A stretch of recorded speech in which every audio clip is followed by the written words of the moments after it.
Now then, people, welcome back to the Just Joe Football Show, and it is time for another Euros preview. Today, we have, of course, 4 days in now, we are going to be doing Group D, which, of course, involves the mighty England, the winners of Euro 2020. Of course, England, Scotland, Croatia, and the Czech Republic. That's going to be your group preview today. So before we do get into it, smash a like on the stream, subscribe to the channel, get comments in, and of course hit that notification bell. Remember, after this we will have 3 more, and then of course on Thursday we will have your live preview with, of course, the Before the Whistle Blows crew. So enough of me rambling. Smash a like, share, subscribe, all that jazz, comment. Just do it all for me, please. And let's get into the video.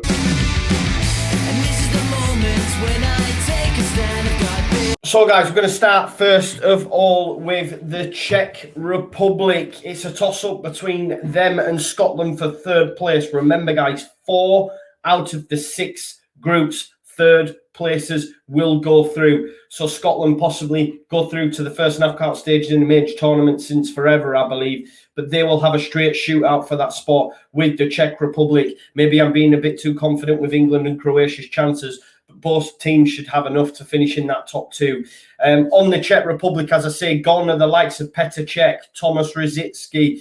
And, there's been a real coming back to the fore, obviously, after missing out in the previous major tournament. They're now back at the top table and have started to replace the likes of Rosický and Petr Cech. Of course, 2 of them individuals had fantastic seasons in Tomáš Souček and Koufal, both of West Ham fame. Obviously, getting into Europe, finishing where they did in the league is a huge feather in the Czech Republic boys' caps. There'll be real stalwarts in this side. And we know about Tomáš Souček. Let's not forget, I believe he scored a hat-trick at some point against Estonia in one of the qualifying or friendly matches. We know he can score goals. He's going to be dangerous from set pieces. And for me, Koufal was one of the best right-backs in the whole division this season for me. So, it is a real coup for them to have them in the side. As I say, the most for me that the Czech Republic team can hope for is a 3rd place finish, which means they potentially go through depending on how many points they amass. They would have to beat Scotland in order to do that. And of course, Steve Clarke's side beating them home and away in most recent form. So it's going to be a tough task for the Czech Republic side. Next up is, of course, Croatia. Croatia, the team that beat us in the semi-final of the World Cup last time out. We have a rivalry, I would say. Not so much like we both hate the nations, but we meet each other, it seems, a hell of a lot during these major tournaments, during qualifying. It's a bit like a last hurrah, you would say, for some of the individuals within this Croatian side that we as England fans know so well. Obviously, captain Luka Modric, you'd imagine being the age that he is, this is possibly his last major tournament. You've got Vida, Lovren, Perisic, all coming towards the back end of their international careers, you would say. So, look, they have a great record as well in major tournaments for me, more so in the World Cup. Their record in the Euros isn't that great. As I say, they've only advanced 3 times to the knockout stages in the Euros, coming in 96, 08 and 2016. But after their sensational World Cup, last time out in 2018, there is a real thirst, a real, I guess, a lot of pressure, you may add, as well, from the Croatian team, because they see this now as being a real chance for them. Great World Cup last time out. Obviously, Euros not as quality as the World Cup on the great stage in terms of the other teams that are missing out, Brazil, Argentina, etc., etc., etc. So there is a real sense that they can do bits in this tournament. And I think the thing is with Croatia as well, I fully expect them to get through the group. They could even get top spot. They could, right? They could beat us. It is what it is, The more I see of this England team in the warm-up games, the more I'm worried, if I'm being totally honest. But the Croatian side, they will get through the group. They're in the knockout stages. Then we'll have to see what happens with them. They'd like to play like with a 4-3-3, 4-2-3-1 out of possession, 4-3-3, quick hybrid kind of thing. Obviously, no longer do they have Rakitic in the middle of the park alongside Brozovic and Modric. It is now Vlasic, who takes that role, but still a great midfield three. Obviously, like we know, they have Rebic, they have Perisic, and of course Bricalo as well, who's at Wolfsburg, who Leeds United have been linked with. They're a great side, Croatia. They have all the experience you need with that, injection of youth as well, and they're a real tough nut to crack for me, and they could go far in the tournament. We've seen last time they got to the final of the World Cup. For a team like Croatia, such a small nation, it's absolutely amazing. We owe them one though, so hopefully England, can better them this time around in the group stage and finish top. Although looking at it, we'd probably be better off finishing second. But we're England, so we finish top. Yeah, it is what it is. But we've got to watch out for this Croatian side, of course. Luka Modric, man. He's an absolute god. That brings us nicely on to other home nation. I cannot wait for this game. It is, of course, Scotland. Scotland will be desperate to make an impact on this tournament. Their first one since 1998, the World Cup in 1998. I think it's, what is it? Is that 22 years? 22 years or something since they qualified. It must be so rubbish being so close to England and having to not qualify for major tournaments year after year after year after year. But as an Englishman, I'm buzzing for them. I know they can't stand the English, but I'm glad that the Scottish team are in there and they're in our group. Who can forget Euro 96 when we beat them at Wembley? That goal from Gaza, I used to try and copy it. I think a lot of people did. Euro 96 was the real first tournament for me that I can properly remember, and then France 98, etc. But yeah, this is where it really kicked off for me. I remember England exiting the way that they did. I was at a party and everyone was watching it, and it was that first real time for me. I was like, wow, this is what football and England and that is all about, because naturally it was in England as well, so that massively helped, of course. But last time we played them at Wembley, we beat them 2-0 in a major tournament. More of the same I'm hopeful of. But listen, Scotland have a decent side, no real standout stars. And I guess I know Robertson is an amazing footballer and a Champions League winner, but what I mean by that, he's not got an ego. He's a standout star in a sense, but there's no like a Neymar, there's no Depay. I guess that he can be a bit egotistical, I believe. I don't know them personally, but you get what I'm getting at. Whereas this Scotland team is full of workers and has no ego. And Steve Clarke, okay, managerial record not that great, but as a coach, he's fantastic. You don't work under Kenny Dalglish and Jose Mourinho if you're not good at your job. I think he's a great guy as well. He comes across as a great guy. Obviously, the thing is as well, he's the way Clarke set them up with a 3-4-1-2, he manages to shoehorn in their better players. Obviously have two great left backs in Arsenal's Tierney and Andy Robertson. Robertson playing further ahead.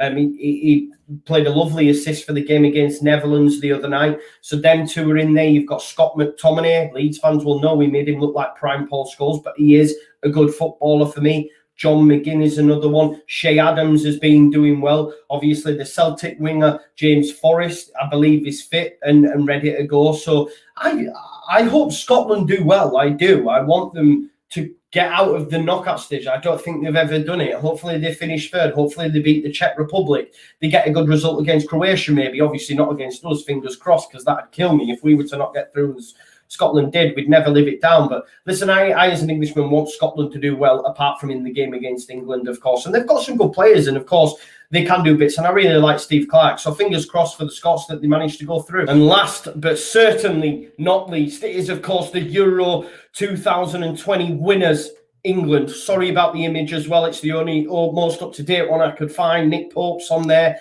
Dyer's on there. No Calvin, no Ben White, Harry Winks. I'm sorry, it's the most recent one I could find. But listen, am I nervous about England? Yes, but look, we are basically, if we were to get to the final, which is a big ask, we would play all but 2 of our games at Wembley. We're basically at home, Get to the final, we play all but 2 of our games at Wembley. We know Wembley like the back of our hand. They play there regularly. I guess the pressure is on, though. The pressure is on with Gareth Southgate. We all remember 2018, getting to a World Cup semi-final. There was no pressure. The nation got all behind the side. It's changed now. The pressure's back because Gareth Southgate has an abundance of young talent. Let's not forget, in 2017, we won the under-17s and under-20s, along with the Euros for the under-19s. The generation that's coming through and continues to come through fills us all with excitement, but it's how does Gareth get these stars in? You know, these stars that we speak about, of course, Mason Mount, you know, I never got it in the Championship, and obviously he plays at Chelsea. But I'm not afraid to say it. I'm a Mount stan. I absolutely rate the kid. I think he's unbelievable. I'm not afraid to say when I am wrong, and I was wrong on that kid. I think he's unbelievable. Jack Grealish, the same. There was that rivalry diving about, but when he pulls on the England shirt, you sort of accept it a little bit. He does get fouled a lot, but that's because of the way that he moves the ball. He's technically unbelievable. You have Phil Foden. He's a generational talent. Jadon Sancho, Calvin Phillips, Ben White's been picked and should be playing ahead of Tyrone Mings. Please let him play, because Tyrone Mings has got so many mistakes in him and it will cost us. I think Ben White should start alongside John Stones. I get taking Harry Maguire. I think he's great. I'd start Reece James at right back, Luke Shaw at left back for me, or Chilwell, to be fair. Chilwell's had a good end to the season. Phillips and Rice. Look, Henderson's not fit. Regardless of what you think of him playing in these 45 minutes and taking the penalty off Dominic Calvert-Lewin, which was an absolute dick move and proved to be the case. But start with Calvin or Bellingham or Rice, whatever. Look, Bellingham, another one. We've got so much potential. I really rate Reece James. We've got one of the best strikers in world football in Harry Kane. Just please tell me he doesn't start with Rashford and Sterling. Either side of Kane. I like Rashford, don't get me wrong, but he's not had a great season, and Sterling shouldn't even be in the squad based on form for me personally. But Sterling and Rashford and Kane, no. I want to see Grealish, I want to see Foden, I want to see Mount. It's going to be hard to shoehorn them in, but he's going to have to try, you know. Sancho, an exceptional talent. Kane up top. Get Bellingham, Phillips, Rice, Phillips, whoever you want, you know. We have some great talent there. And like I say, if we can get through to the final, which is a massive, massive ask, but a lot of team players and bookies have us favourites, because ultimately we will play all but 2 of our games at home. There's the thing with Gareth as well, obviously. Will he go with a back 4? If Maguire's not fit, he'll probably go with a back 3. Cody, Mings, Stones. Meh. Do you know what I mean? I maybe put Rice back there. I prefer Rice, but I would start with the back 4. Where England man just go for it. I get it against the bigger teams. Maybe he'll go with the back 5, and you've got Kyle Walker who can play right of a back 3 or right back. But I would start with Reece James. I think he's great. Ben White, get him in there. We've seen during the last few warm-up games, he's been exceptional, you know. I said Calvin and Ben White would get in the England team as well. I've always said it, and I believe they will. Look, we have to get off to a flyer against Croatia. Hopefully we can pick up 3 points, and then we win the other 2. They're not going to be easy, but we win the other 2. We top the group, and then we'll see where it takes us. But we have Mount, we have Grealish, we have Foden, we have Kane. How does that not whet your appetite as an England fan? They're generational talents. Mount is unbelievable for me. I'm a Mount stan. I don't care. He's great. Obviously, I prefer if he didn't play for Chelsea, but he's great. Grealish is great. You know, he is. It's facts. Foden, Sancho. I can keep going on, but we have to win something with these young lads. They've won it at youth. We have to win something. And that's the main thing, isn't it? It's Gareth Southgate. Is Gareth Southgate the man? I'm not so sure. Maybe too conservative.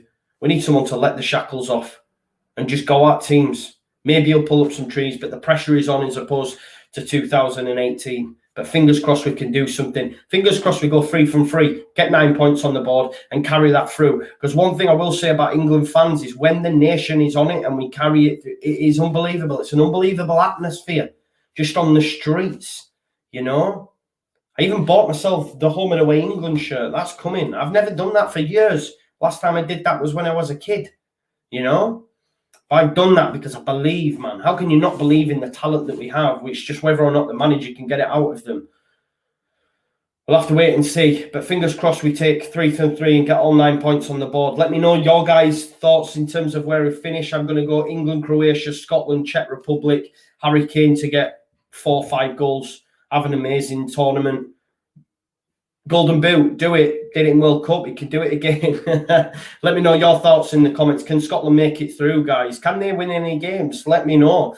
As I say, thank you as always for watching. We will, of course, have tomorrow, yes, Group E tomorrow, and then obviously on Wednesday it'll be F, and then we'll do the live stream. I hope you're enjoying the content. Smash a like on the stream and subscribe and share if you can, and I'll see you in the morning for the daily leads. Have a great day. Peace. Leeds.